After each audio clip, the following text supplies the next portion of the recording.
പ്രതിപക്ഷ പ്രതിഷേധങ്ങൾക്ക് പിന്നാലെ 16-ാം കേരള നിയമസഭയുടെ അവസാന സമ്മേളനം ഇന്ന് അവസാനിക്കും. ശബരിമല സ്വർണ്ണക്കൊള്ളയും തന്ത്രിയുടെ അറസ്റ്റും ഇന്നും സഭയെ പ്രക്ഷുബ്ധമാക്കും. മന്ത്രി വി എൻ വാസുവിന്റെ രാജി ആവശ്യം ശക്തമാക്കുകയാണ് പ്രതിപക്ഷം. ആഗോള അയ്യപ്പ സംഗമത്തിലെ ഓഡിറ്റ് റിപ്പോർട്ടും സഭയിൽ ഉന്നയിക്കും.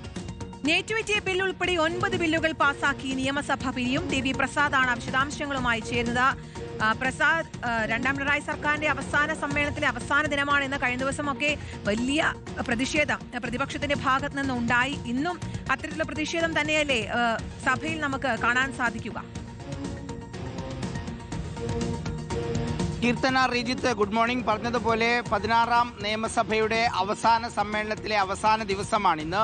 കുറച്ചുകൂടി ദിവസങ്ങൾ നേരത്തെ നിശ്ചയിച്ചിരുന്നെങ്കിലും വെട്ടിച്ചുരുക്കുകയായിരുന്നു. പ്രതിപക്ഷ പ്രതിഷേധം എന്നാണ് പേര് പറയുന്നതെങ്കിലും ഏത് നിമിഷവും നിയമസഭ തെരഞ്ഞെടുപ്പ് പ്രഖ്യാപിച്ചേക്കും. അതിന്റെ മുന്നോടിയായി ഒരുപാട് മുന്നൊരുക്കങ്ങളും അതുപോലെ രാഷ്ട്രീയ പാർട്ടികൾക്ക് ഒരുപാട് കാര്യങ്ങളും ചെയ്തു തീർക്കാനുണ്ട് എന്നുള്ളതും വസ്തുതയാണ്. അതുകൊണ്ട് തന്നെ വളരെ പെട്ടെന്ന് തീർക്കുന്ന സമ്മേളനമായതുകൊണ്ട് തന്നെ നേരത്തെ സൂചിപ്പിച്ചതുപോലെ നാറ്റിവിറ്റി ബില്ലടക്കം ഒരുപാട് ബില്ലുകൾ ഇനിയും നിയമസഭയുടെ പരിഗണനയിലേക്ക് വരാനുണ്ട്. അതിലെല്ലാം ഇന്ന് തീർപ്പുണ്ടാക്കും എന്നാണ് മനസ്സിലാക്കുന്നത്. ഇന്ന് അതോടുകൂടി നിയമസഭാ സമ്മേളനം പിരിയുകയും ചെയ്യും. ശബരിമല സ്വർണ്ണക്കൊള്ള ഇന്നും വളരെ ശക്തമായി ഉയർത്താൻ തന്നെയാണ് പ്രതിപക്ഷത്തിന്റെ തീരുമാനം.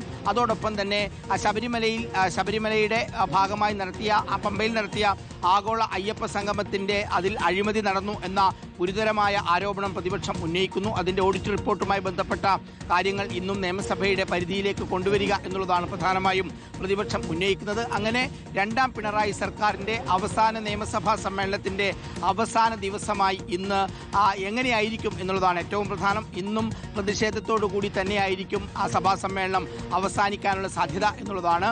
ഈ നിയമസഭാ സമ്മേളനം ഇന്ന് പൂർത്തിയാകുന്നതോടുകൂടി രാഷ്ട്രീയ പാർട്ടികളെല്ലാം തെരഞ്ഞെടുപ്പ് ചൂടിലേക്ക് പോകും.